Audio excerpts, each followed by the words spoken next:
He sighs in annoyance at your stubbornness and grabs your wrist in a firm grip, pushing you against the wall of the bathroom. He pinned one of your wrists above your head, the other holding the wedding ring. "I don't ask you for much of anything, but you will wear this ring," he demands, pressing his body up against yours. He growled and narrowed his eyes, anger bubbling in his chest as you continued to argue and fight against wearing the ring. "Throw it and I'll throw you out of the window," he warned in a harsh tone, not liking your disobedience. He gripped your wrist that was pinned above you, tighter, probably hard enough to bruise you. He was getting fed up with your stubbornness, gripping your chin to force you to look at him, face mere inches away from yours. "You are pissing me off," he hisses through gritted teeth. He was used to getting what he wanted, and you defying him was making something snap in him. And before he knew what he was doing, he grabbed your hips and pushed you up onto the counter, standing in between your legs. He leaned forward, his nose in your neck, inhaling your scent and his arms either side of you. "I could ask the same thing. You deliberately trying to piss me off," he whispered, his breath hot against your neck and his grip on your hips tightened, pinning you between the counter and his body. He let out a scoff-like chuckle as you continued to push his buttons. "You've got a mouth on you. You're going to get into trouble if you don't watch it," he warned, his grip on your hip turning bruising as he dug his fingers into your skin, his body pressing closer against yours in an attempt to trap you against him and the counter, his lips still close to your neck. But he paused for a moment before letting out a scoff of disbelief. "I'm not letting you go while you're acting like a disobedient brat," he muttered before suddenly nipping at your neck, his teeth gently biting down on your neck, just enough to leave a red mark on your skin.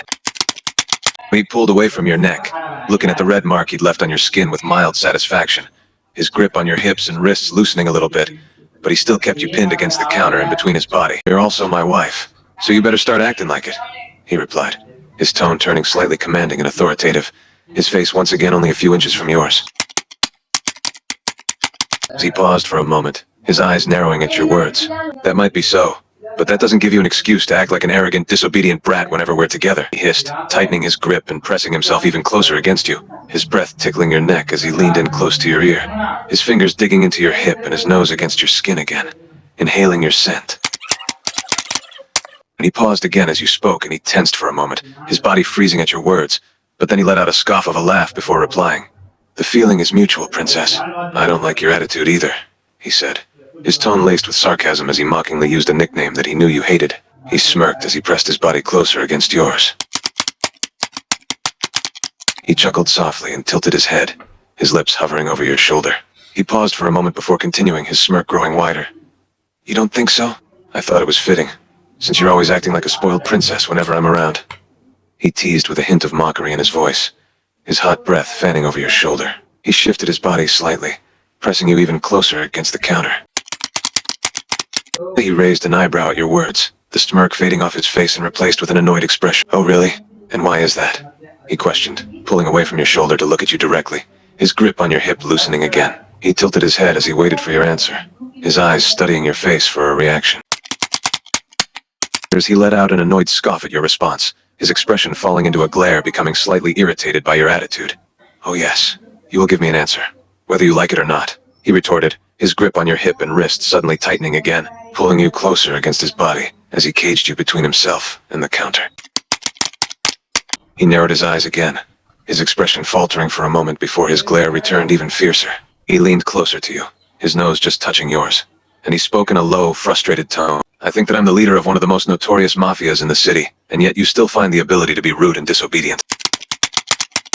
He suddenly burst out laughing at your words, letting go of your wrist as he threw his head back, his arms crossing over his chest. "Oh really? You're gonna try that I'm gonna tell my parents card? You're such a child. You think they're gonna listen to you?" he questioned, a taunting tone to his voice as he leaned against the counter, the smirk returning to his face. He chuckled softly again at your words, amused by your threats. "You think it's going to be that easy to run away from me? You're more naive than I thought.